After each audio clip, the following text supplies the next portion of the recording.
예, 우리가 지난주에 요나서 2장의 말씀을 들었습니다. 그리고 우리가 그 2장에서 요나가 첫 장면부터 요나답지 않은 행동을 하는 모습을 보았죠. 무엇이었냐면 기도하지 않았던 요나가 2장에 바로 시작하자마자 기도하는 장면이 있었습니다. 요나는 선지자였지만 그럼에도 불구하고 폭풍 가운데서도 하나님께 기도하지 않았던 자였죠. 그런데 바다에 던져지고 하나님이 준비하신 물고기 뱃속에서 3일을 보내면서 그가 비로소 무엇을 했다? 기도를 했다라고 말씀을 드렸습니다. 요나는 그 자리를 스올의 뱃속, 죽음의 뱃속이라고 얘기를 했고 그 자신이 진짜 죽음과 같은 고난 가운데 있다라고 말을 한 것이죠.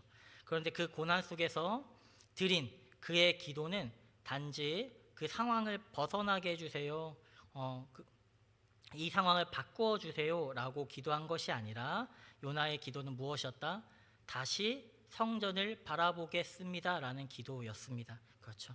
주 안에 계신 여러분, 우리가 삶을 살아가다 보면요, 막막하고 어떻게 해야 할지 모르는 그 고난의 시간이 있습니다.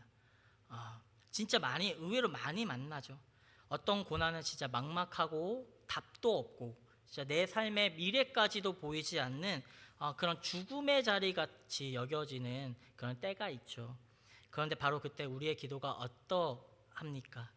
하나님께서는요, 우리 가운데 기도하기를 원하신다라고 말씀드렸습니다. 단지 그 기도가 구해주세요, 이 상황 벗어나게 해주세요 라고 기도로 머물면 안 되고, 하나님께서는 이 고난의 자리, 이 스올의 같은 자리에서 우리의 기도가 다시 주의 성전을 바라보겠습니다 라는 기도가 되기를 원하시죠. 다시 주님을 바라보고 주님을 목적 삼고 주님을 신뢰하며 의지하며 주의 얼굴 앞에 서기를 원하시는 것입니다. 그래서 때로는 우리의 인생 가운데 고난을 허락하시기도 하십니다. 우리의 인생 가운데 우리 어깨에 힘이 너무 빡 들어가 있기 때문에, 그래서 두 손이 잘 모아지지 않기 때문에 하나님께서는 고난을 허락하여 주셔서 진짜 너무 무겁게 돼서 모이지 않는 그 두 손을 비우시는 것이죠. 어깨에 힘을 빼게 하시는 것이죠. 그래서 간절히 붙잡고 있었던 세상의 것들을 다 내려놓게 하시고 빈손이 되게 하시죠. 그리고 나서 드디어 그때 세상의 것들 의지하던 모든 것을 손에 내려놓을 때 다시 그 두 손이 모여지게 되는 것입니다. 다시 주님을 바라보고 주님을 붙들게 되는 것이다 라고 말씀드렸습니다. 그러므로 여러분, 우리 삶의 차자들은 스올의 뱃속은 하나님 우리를 멈추시고 돌이키시는 자리이다 라고 말씀드렸죠. 그 고난 속에서도 우리가 하나님을 다시 한번 품고 생각하고 마음에 둘 때 그 자리는 더 이상 우리 인생 가운데 죽음의 자리가 아니고 하나님께 돌이키는 회복의 자리가 된다라고 말씀드렸습니다. 주 안에 계신 여러분, 한 주간 혹시 그런 무력하고 답답하고 막막한 그런 스올의 뱃속을 보내신 분이 계실까요? 바라기는 우리가 그 고난의 자리에서 기도하기를 소망합니다. 부르짖기를 소망합니다. 그리고 벗어나게 해달라는 기도를 넘어서 다시 주님을 바라보겠습니다 라는 기도가 됨으로 참된 회복을 누리시는 주의 자녀들 되시기를 간절히 소망합니다. 이제 요나가 그렇게 던져졌고 3일을 보냈죠. 그리고 나서 2장 마지막에 어떻게 하셨죠? 하나님께서 요나를 육지의 물고기에서 이렇게 토해내게 하셨습니다. 그렇죠.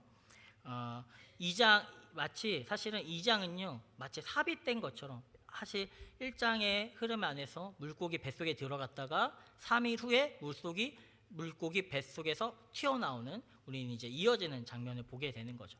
그리고 뭔가의 변화가 있었는데 1장과 3장에 그 변화의 기점이 어디임을 초점을 맞춰주는 거냐면 2장, 우리가 보지 못했던 마치 우리는 뭘 보지만 사실은 밖에 사람들은 보지 못했던 어떤 그 2장이 바로 그런 삽입되어 있는, 마치 요나가 왜 이렇게 변했습니까? 라는 보여주는 장면이었던 것이죠. 그리고 이제 밖으로 요나가 나오게 된 것입니다. 저희가 말씀드렸죠. 그 물고기 뱃속은 요나가 물고기 뱃속에 들어가는 것은 무엇을 보여주는 것이다? 예수 그리스도가 죽음 가운데 있었던 것을 보여주시는 것이다라고 말씀드렸습니다. 그래서 예수님도 요나보다 큰 이가 여기 있다라고 말을 해주셨죠.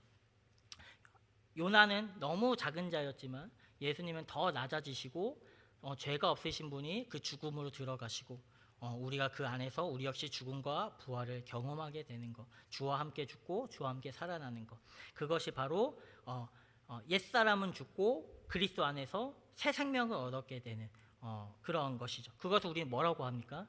우리는 그것을 구원이라고 합니다. 그렇죠. 예수 그리스도의 믿음으로 말미암아 예수 그리스도의 죽음과 부활을 그 안에서 누리고 옛 자아는 죽고 죄된 모습은 죽고 새롭게 되는 정체성을 가진 그것이 우리 삶 가운데 구원받은 자의 정체성이죠. 그렇다면 하나님께 돌이키게 되어서 구원받은 주의 자녀의 어떤 자녀를 하나님께서는 어떻게 하실까? 이제 구원받았어. 그러면 어떻게 하실까? 1절입니다. 요나의 말씀이 두 번째로 요나에게 임하니라 이르시되. 어떻게 하시죠? 하나님께서요 요나를요 다시 말씀 앞에 세우십니다. 그렇죠. 요나는 이제 막 물고기 배에서 빠져나왔고 죽음의 자리에서 건짐을 받았어요. 그는요 그렇게 됨으로 말미암아 하나님을 다시 바라보는 존재가 되었죠. 그렇다면 이제 구원을 받았으니까 이제 건짐을 받았으니까 그렇다면 조금 쉬게 해주시면 어떨까요? 그러면 안 됩니까? 지금 물고기 뱃속에서 나왔잖아요. 몰골이 장난이 아니었겠죠. 비린내도 나고요. 몸도 마음도 지쳐 있었을 것입니다. 이제 막 하나님을 다시 바라보기 시작했습니다. 무엇을 더 하라고 하기에는 너무 이른 것만 같아 보이는 것이죠.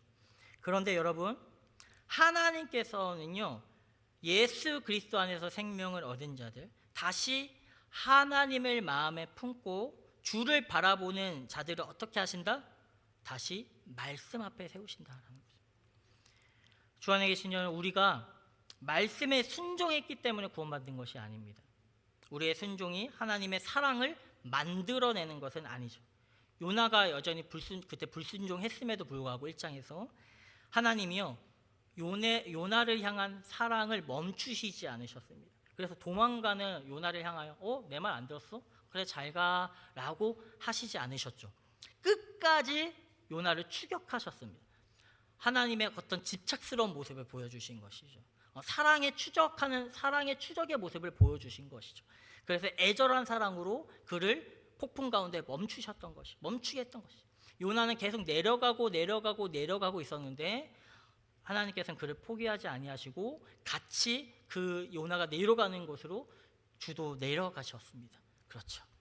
다시 돌이키게 하기 위해서, 다시 주님을 바라보게 하기 위해서, 다시 하나님의 성전을 향하게 하기 위해서 그렇게 하셨죠.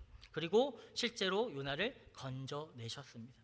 그렇다면 이제 하나님께서 요나에게 이렇게 말하실 수도 있었을 것 같아요. 요나야, 네가 내 말을 너무 이제 힘들어서 도망갔구나. 오케이. 나는 이제 내가 내 그 말이 너에게 너무 좀 힘들었던 것보다 아직은 너에게는 조금 준비되지 않았던 것 같아. 그래, 조금 무리였던 명령이니까 좀 당분간은 아무것도 하지 말고 좀 쉬어.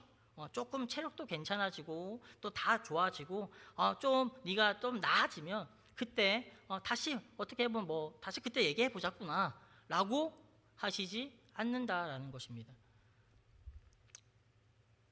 하나님은요 왜 다시 말씀 곁에 세우시는가?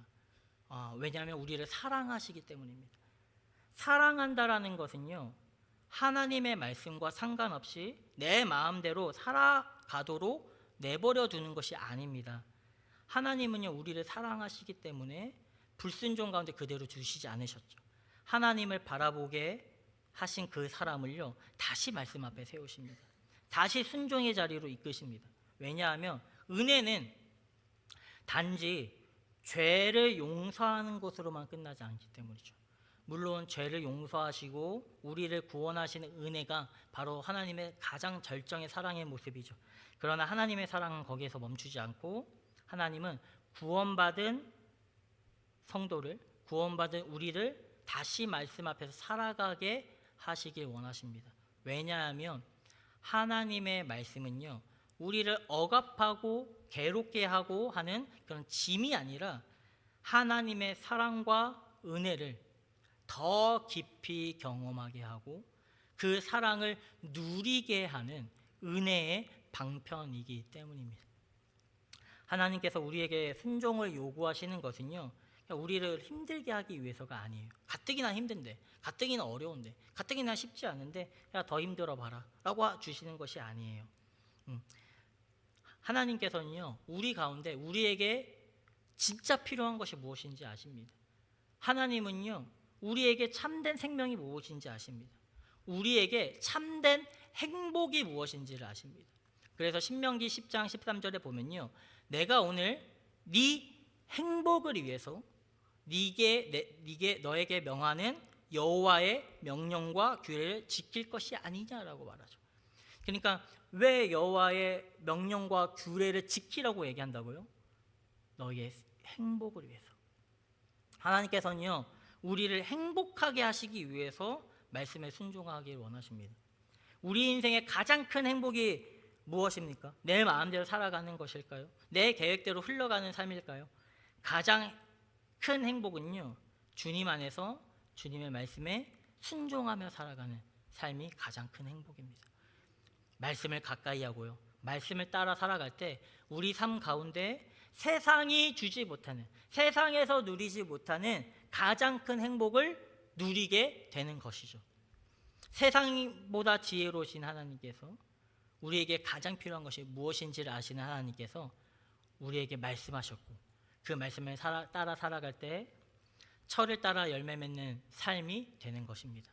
잎사귀가 마르지 않는 생명을 누리게 되는 것이죠. 그러므로 죄를 용서하고 구원하시는 것만이 하나님의 사랑이 아닙니다. 하나님 말씀 앞에 서는 삶, 그 말씀에 순종하는 삶을 통해서요, 하나님의 사랑을 순종하는 그 현장의 그 자리에서, 그 곳곳에서 하나님의 사랑을 경험하게 되는 것이죠. 말씀에 순종하는 자리에서요, 하나님께서 나를 지금 어떻게 이끄시고 계시는가, 하나님이 나를 지금 어떻게 살리시고 계시는가, 하나님의 참된 기쁨과 위로와 평안이 무엇인지를 말씀 가운데 살아봤을 때, 말씀에 순종해 봤을 때 그것을 누리게 될 수 있다라는 것이죠. 그래서 하나님께서는 다시 한번 요나가 실패했었던 말씀 앞에 요나를 다시 한번 세우시는 것입니다. 그냥 실패했다고 한번 너 혼나봐라, 너 실패했지? 그러니까 또 실패할 거야, 한번 더 힘들어봐라 하고 하시는 게 아니죠.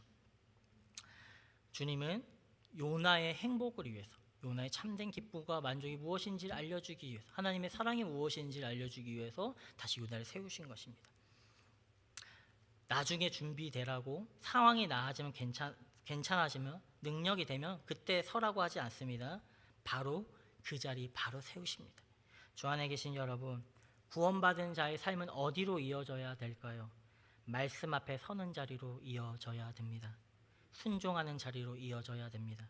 하나님은요, 그렇게 구원받은 은혜와 사랑을요, 말씀 가운데 우리가 계속 누리게 하십니다. 그러므로 우리가 구원받았습니까? 그렇다면 말씀 앞에 다시 서십시오. 우리는 말씀에 순종하는 자리로 나아가야 됩니다. 그 말씀이 쉬워서도, 가능해서도, 내가 그 말씀이, 그 명령이 좀 원함과 마음에 들어서도 아니죠. 그렇지 않더라도 그 말씀에 순종할 때 우리에게 가장 큰 행복이요, 하나님의 은혜와 사랑을 누리는 자리가 될 것입니다. 그렇다면 다시 말씀 앞에 세워진 요나는 어떻게 반응하고 있을까요? 3절입니다. 3절, 요나가 여호와의 말씀대로 일어나서 니느웨로 가니라. 니느웨는 사흘 동안 걸을 만큼 하나님 앞에 큰 성읍이더라. 요나가 어떻게 하냐면 하나님의 말씀대로 일어나 니느웨로 갑니다. 여기서 중요한 것은요, 요나가 일어났다라는 게 중요한 게 아니라요, 말씀대로 일어났다라는 게 중요한 거예요. 사실 1장에서도요, 요나는 일어납니다. 그때도 하나님의 말씀이 임하거든요, 요나에게. 그걸 듣고요, 요나는요 일어납니다. 아무것도 반응하지 않는 것이 아닙니다. 그런데 일어나서 그가 반응한 것이 어디로 나아가죠? 니느웨가 아니라 다시스로 향하는 것이죠. 말씀에 따라 일어났던 것이 아니라 여호와의 얼굴을 피하기 위해서 일어났었던 것이죠. 그런데 3장에서도 똑같이 하나님의 말씀이 임했고 요나가 똑같이 일어납니다. 그런데 이번에는 도망가기 위해서 일어났던 것이 아니라 자기 뜻대로 하기 위해서 일어난 것이 아니라 여호와의 말씀대로 니느웨를 향하기 위해 일어난 것이죠. 그러니까 1장과 3장은 모두 요나가 일어났지만 요나의 1장의 일어남은 불순종의 걸음이었고 3장의 일어남은요 순종의 걸음이었던 것이죠. 겉으로는 같은 걸음으로 보이지만 그 걸음의 기준과 방향이 완전히 달라진 것이죠. 여러분, 순종은요 단지 움직이는 게 아닙니다. 바쁘게 사는 게 아닙니다. 정신없이 사는 게 아닙니다. 열심히 사는 것이 아닙니다. 말씀대로 사는 것입니다. 중요한 것은 내가 지금 무엇을 기준으로 움직이고 있는가. 늦더라도 좀 더디더라도요 바쁘게 정신없이 살아가고 빠르게 살아가는 것이 아니라 내 움직임이 무엇을 기준으로 무엇대로 움직이고 있는가가 중요한 것이죠. 그것이 바로 순종과 불순종을 가르는 것입니다. 요나는 이전에도 움직였습니다. 끊임없이 움직였습니다. 그런데 어떻게 움직이죠? 배를 타고요. 다시스를 향하고요. 자기 나름대로 아주 분명한 방향을 가지고 목적을 가지고 있었죠. 그 목적을 향하여 계속 끊임없이 내려갑니다. 그러나 그 움직임은 하나님과 멀어지는 움직임이었죠. 그런데 이제 요나는요 하나님의 말씀 앞에 자기의 걸음을 그 하나님의 말씀을 기준 삼아 그 걸음을 움직이기 시작하는 것입니다. 말씀하셨기 때문에, 주님이 말씀하셨기 때문에 일어나 걸어간 것이죠.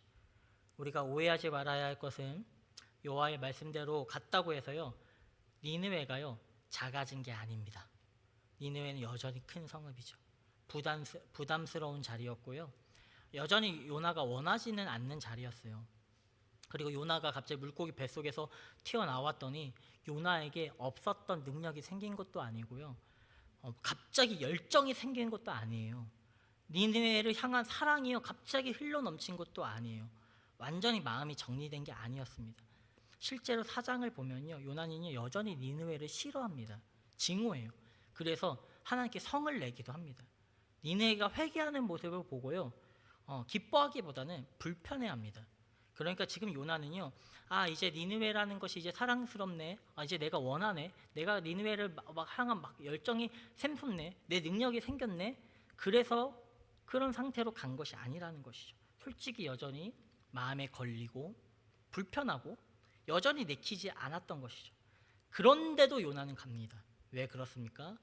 여호와의 말씀대로 간 것이죠. 여기에 순종의 모습이 있습니다.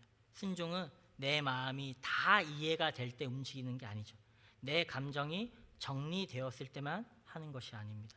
내가 원하고 내가 편하고 감당 가능하고 손해가 없어 보일 때만 하는 것이 아닙니다. 만약 내가 하고 싶은 것만 한다면, 내 마음에 드는 말씀만 순종한다면, 내가 이해되는 말씀만 붙든다면요 그것은 순종이 아니라 결국은 내 뜻에 따라 살아가는 것에 가깝죠. 진짜 순종은 하나님의 말씀과 내 뜻이 다를 때 드러나게 되는 것이죠. 말씀이 부담스럽고 여전히 불편하고 손해보는 것 같고 그래도 하나님의 말씀을 신뢰하기 때문에 그 말씀대로 한 걸음을 내딛는 것, 그것이 바로 뭐다? 순종이라는 것입니다. 여러분, 회복된 사람의 가장 큰 변화는요 갑자기 없던 마음이 생기고 열정이 생기고 그런 것이 아니죠. 능력이 생기는 것이 아니죠. 뭐다? 기준이 바뀌는 것입니다. 기준. 예전에는 내가 기준이었다며, 내가 원하는 방향이 기준이었다며, 내가 싫으면 피하고 부담스러우면 도망가고 내 계획과 맞지 않으면 외면했다며, 하나님께 건짐받은 사람은요, 주의 성전을 바라보게 된 사람은요 기준이 바뀌게 되는 것입니다. 내 뜻이 아니라 하나님의 말씀이 기준인 것이죠. 내 감정이 아니라 하나님의 말씀이 내 걸음을 정하는 것입니다.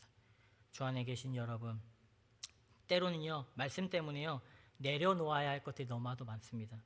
관계도 있고요, 우리 안에 끊어야 할 죄도 있고요, 멈춰야 할 습관도 있습니다. 정직해야 되는데 적당히 숨기고 싶고, 용서해야 되는데 계속 미워하고 싶고, 거룩히 살아가야 하는데 여전히 세상에 즐기던 방식대로, 욕망대로 살아가고 싶을 때가 너무나도 많습니다. 주님을 먼저 구하라고 하시는데 내 진로와 내 성공과 인정이 더 크게 보일 때도 있습니다. 그때 우리는요, 니느웨 앞에 선 요나처럼 느낍니다. 주님, 감당하기 어렵습니다. 너무 싫습니다. 너무 마음에 들지 않습니다. 그래서 모른 척하고 도망갈 때도 있죠. 피하고 싶을 때도 있죠. 그러나 이제 예수 그리스도 안에서 건짐을 받은 사람은요, 똑같이 도망갈 수 없습니다. 스울의 죽음에서 건짐을 받은 사람은요, 새 생명을 얻은 사람은요, 이제 하나님을 보는 사람이 되었기 때문에 하나님을 마음에 두고 하나님을 향해 살아가는 새로운 존재가 되었기 때문에 순종하는 것이죠. 근데 물론 우리가 이 순종하라고 할 때 완벽하게 순종하라는 말이 아닙니다. 요나는 지금 완벽해서 순종한 게 아니에요. 여전히 부족했고 모순되었고 여전히 니느웨를 향한 마음은 없었습니다. 그러나 중요한 것은 그냥 말씀하셨기 때문에 일어나 간 거예요. 그러니까 회복된 자의 순종은요, 완벽한 준비 가운데, 완벽한 감정 가운데 시작하는 게 아니라 그냥 말씀하셨기 때문에 신뢰하며 시작해 보는 것이죠. 여러분의 니느웨는 무엇입니까? 하나님께서 이미 말씀하셨지만 부담스러워서 피하고 있었던 곳은 어디입니까? 순종해야 되는 건 알지만 미루고 있었던 말씀은 무엇입니까? 구원받은 자는 말씀 앞에 세워집니다. 그리고 말씀 앞에 세워진 자는 이제 이전처럼 도망가는 사람이 아니라 하나님의 말씀대로 일어나 걸어가는 사람으로 부름받았습니다. 여호와의 말씀대로 살아가는 삶, 그것이 바로 다시 주의 성전을 바라본 자가 걸어가야 할 길, 회복된 인생의 모습입니다. 이제 요나는요, 하나님의 말씀대로 니느웨를 향합니다. 그런데 니느웨가 어떤 성읍이라고요? 3절에 보시면 사흘 동안 걸을 만큼 하나님 앞에 큰 성읍이래요. 큰 성읍. 그러니까 사흘만큼 큰 성읍이다라는, 하나님 앞에 큰 성읍이다라는 것은 어떤 뜻이 있냐면 실제로 그 니느웨가 그만큼 컸다, 큰 도시였다라는 크기를 말하는 것도 있고요. 1장 2절에 보면요, 하나님께서 니느웨에 대해서 그 악독이 내 앞에 상달되었다라고 얘기를 하거든요. 그러니까 니느웨가 그만큼 그 하나님 앞에서 악하다, 악독이 가득하다, 죄가 크다, 악이 크다라는, 그만큼 심판받기에 합당한 성읍이다라는 것이죠. 그런데 동시에 또한 이 큰 성읍이라고 했을 때는 어떤 의미가 있냐면 그만큼 하나님 앞에 중요한 성읍이다라는 의미도 있답니다. 죄가 크다고 해서요, 하나님의 관심이 끊어지는 것이 아니라는 것이죠. 악독이 가득하다고 해서요, 하나님이 그냥 버려두시지 않는다라는 것입니다. 하나님은요, 니느웨의 큰 죄악을 보았습니다. 동시에 그들이 돌이키기를 원하셨던 것이죠. 그러니까 니느웨는 요나에게는 가고 싶지 않은 너무나 큰 성읍이지만 하나님께서는 여전히 그 성읍을 바라보고 계셨고 아끼고 계시고 돌이키기를 원하시는 큰 성읍이었다라는 것입니다. 그렇다면 이제 요나가 그만큼 중요하잖아요. 하나님 앞에 중요하기 때문에, 그렇다면 이제 사흘 동안 걸어야 되는 성읍이었죠. 악독이 가득하고 하나님이 중요시 여기는. 그렇다면 이제 요나는요, 최선을 다해서 사흘 동안 그 말씀에 순종해야 됐죠. 말씀을 선포해야 됐습니다. 그런데 하나님의 말씀에 순종하기로 한 요나의 모습은 어떠냐면 4절에 보시면 요나가 그 성읍에 들어가서 어떻게 하죠? 하루 동안 다니며 외치되 40일이 지나면 니느웨가 무너지리라 라고 얘기합니다. 그러니까 사흘 동안 걸을 도시인데 얼마큼 걸었다고요? 딱 하루 선포한 거죠. 그리고 이 외친 말씀도 너무 간단합니다. 엄청 번잡한 게 아니죠. 왜 무너졌는지, 왜 무너지게 되는지, 어떻게 하면 돌이키고 어떻게 하면 너희들 살 수 있는지, 하나님이 어떤 분이신지를 길게 설명하지 않아요. 이거예요. 야, 너희들 이제 40일 되면 망한다. 이거예요. 딱 5마디 합니다. 실제로 원어에서도 딱 5마디 합니다. 40일이 지나면 니느웨가 무너지리라. 그러니까 요나는 지금 말씀을 전하고 있는데 사실 완벽한 마음으로 니느웨를 사랑하는 마음으로 열정과 진짜 그 열정의 그 태도, 온전한 상태로 지금 말씀을 전하고 있지 않다라는 거죠. 그런데 이런 마음이거든요. 그리고 사실 하루밖에 안 했거든요. 그런데 놀라운 일이 일어나죠. 요나는 하루 동안 말씀을 그냥 전했을 뿐인데 하나님의 말씀대로 일어나, 그런데 딱 하루 전했는데 하나님의 말씀이 니느웨 전체를 움직이기 시작합니다. 아직 성읍을 다 돌기도 전에 하나님의 말씀이 니느웨 사람들 가운데 퍼져나가고 있는 것이죠. 그래서 이후에 보겠지만 니느웨 사람들이 금식을 하고요, 회개합니다. 하나님께서는 그들의 악을 돌이킨 것을 보시고 그들에게 재앙을 내리시기로 한 결정을 돌이키시죠. 용서하시죠. 사흘 동안 걸어야 했던 큰 성읍, 인간의 걸음으로 사흘이 필요했던 거지만, 그런데 하나님의 말씀은 하루 만에 그 성읍을 뒤덮습니다. 요나의 걸음은 하루였지만 하나님의 말씀은 니느웨 전체를 움직인 것이죠. 요나가 모든 것을 잘하고 완수했기 때문에 이런 일이 일어난 게 아니라, 완벽했기 때문에 이런 일이 일어난 게 아니라, 여전히 요나의 마음이 부족하고 연약하고 뛰어난 것도 없고 능력도 없었지만, 요나가 그저 마음에 들진 않았지만 그럼에도 불구하고 하나님의 말씀이기 때문에 말씀대로 순종하여 걸음을 내딛기 시작할 때 하나님께서는 이미 일하기 시작하고 계신 것입니다. 우리는 자연스럽게 하나님께서 우리의 속도에 맞춰주기를 원할 때가 너무나도 많습니다. 내가 끝까지 다 돌고 내가 선포하고 모든 과정을 완수해야 하나님이 일하실 거라고 생각을 합니다. 내가 준비되어야지만, 내가 더 완벽해야 되지만, 내가 더 능력이 있어야지만 하나님이 나를 사용해 주실 것 같습니다. 그래서 순종 앞에 매번 늘 묵었습니다. 나를 기준으로 하기 때문이죠. 그러나 본문은 오늘 보여줍니다. 하나님이 일하시는 기준은 내가 아닙니다. 내가 완수를 할 수 있냐 없느냐가 아닙니다. 내가 능력이 있냐 없냐가 아닙니다. 내가 얼마나 준비되었냐가 아닙니다. 내 마음이 어떻냐가 아닙니다. 그저 하나님의 말씀으로 순종했는가입니다. 물론 최선을 다해서 일하지 말라, 어떤 무언가를 하지 말라라는 말이 아닙니다. 최선을 다해야죠. 그런데 동시에 우리의 최선이요, 우리의 완료가요, 우리의 완성이요, 하나님의 일을 이루는 것은 아니라는 것을 아셔야 됩니다. 이루시는 분은 하나님이십니다. 우리는 그저 말씀대로 걷기만 하면 됩니다. 그러면 하나님께서 그 말씀을 이루십니다. 요나는 겨우 하루 걸었습니다. 그러나 하나님의 말씀은 그 하루를 통해 니느웨를 바꿔내셨습니다. 요나는 다 채우지 못했지만 하나님은 그 작은 순종을 통해서 말씀을 니느웨에 가득 채우셨습니다. 인간에게는 사흘이 필요했던 일이지만 하나님께서는요, 하루면 충분하셨습니다. 요나가 하루를 다 채우기도 전에 이미 하나님은요, 니느웨를 바꾸어 가시기 시작하신 것입니다. 주 안에 계신 여러분, 우리의 삶도 이렇습니다. 우리 앞에 있는 니느웨가 너무 커 보이죠. 하나님의 말씀대로 살아가다 보면 감당하지 못할 것만큼 커 보입니다. 진로도, 미래도, 관계도, 사역도, 내 안에 있는 어떤 죄에 대한 부족함도 다 경험되어집니다. 그래서 우리도 시작하기 전에 다 눌립니다. 뭐 할 수 있을까? 못 맞히는 거 아닐까? 의미 없는 거 아닐까? 다. 순종은 언제나 그래서 무겁죠. 힘들어요.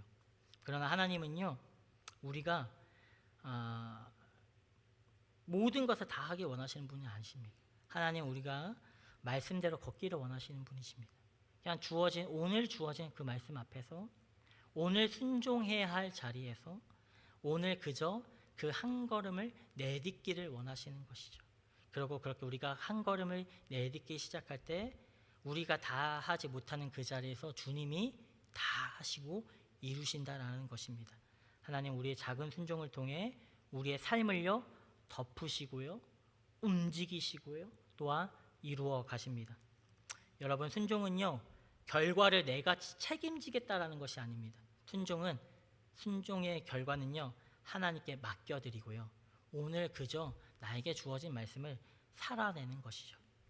모든 것이 완성할 수 있어서 완성될 수 있어 할 수 있어서 순종하는 것이 아니라 하나님이 일하실 것을 믿고 하나님이 말씀하셨기 때문에 순종하는 것이죠. 내가 감당할 수 있어서가 아니라 하나님의 말씀이 이루어질 것을 믿기에 신뢰하기에 걷는 것입니다. 그러므로 우리는 결과를 걱정하며 불순종하는 사람이 아니라 하나님의 말씀을 신뢰하고 그냥 오늘 하루 우리에게 주어진 그 말씀 가운데 순종하는 사람이 되어야 할 것입니다. 주 안에 계신 여러분, 마치도록 하겠습니다. 정리하도록 하겠습니다. 그렇다면 오늘 이 말씀 앞에 우리는 정말 구원받은 사람답게 하나님 말씀 앞에 서 있으십니까? 하나님께서 우리를 은혜로 건지시면 다시 살리셨다면요, 우리의 삶은요, 내 계획, 내 감정, 어떤 내 기준이 대로 살아갈 수 없습니다. 구원받았다라는 것은 나를 살리신 하나님 말씀 앞에 다시 세워져 그 말씀을 살아가게 되었다라는 것입니다. 하나님은 그런 우리에게 완벽한 순종을 요구하시는 것이 아니라 부족하고 연약하지만 그저 신뢰함으로 나아갈 때 내가 모든 것을 이루려고 하는 것이 아니라 그냥 그저 하나님의 말씀을 기준 삼아서 한 걸음을 내디딜 때 그 인생이야말로 하나님께 그 순종하는 그 삶이야말로 우리 인생의 참된 행복임을, 하나님의 사랑이 얼마나 깊고 놀라운지를 보여주는 그런 순종의 경험이 될 것입니다. 여러분, 우리가 말씀에 순종하기만 하면 하나님이 이루실 줄 믿습니다. 내가 감당하지 못해도, 내가 느려도, 내가 부족해도, 내가 작아도 하나님은 반드시 이루십니다. 중요한 것은 우리가 걸음을 내딛는 것입니다.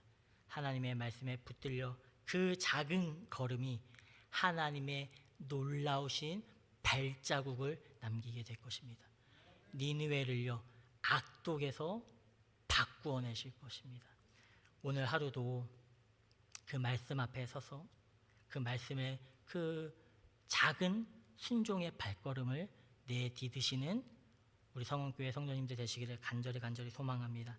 그럴 때 우리의 인생 가운데 하나님의 그 이루심을 경험하게 될 거라 믿습니다. 기도하시겠습니다.